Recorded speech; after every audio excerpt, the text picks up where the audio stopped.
حضرت عمر بن خطاب رضی اللہ تعالیٰ ایک دفعہ گھر کے اندر موجود تھے، امور سلطنت کا کام کر رہے تھے، لکھ رہے تھے۔ اتنے میں حضرت علی رضی اللہ تعالیٰ عنہ نے دروازہ بجایا،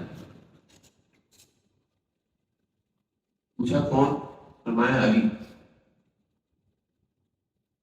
اب جب یہ اندر آ گئے، بلا لیا انہوں نے اندر، تو حضرت علی رضی اللہ تعالیٰ سے پوچھا، اے علی ایک سوال ہے، سلطنت سے متعلق کوئی بات کرنے کے لیے آئے ہو یا ذاتی طور پر کوئی بات کرنے کے لیے آئے؟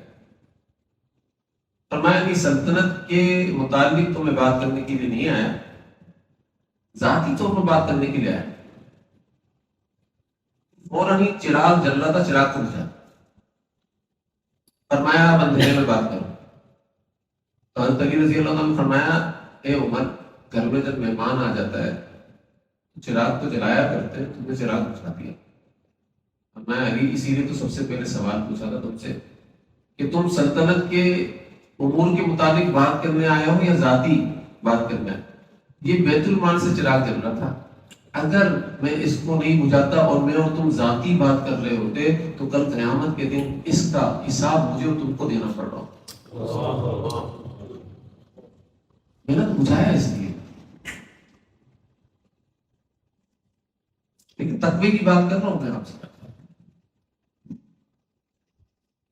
اتنا سادہ خیال، اتنا سادہ خیال۔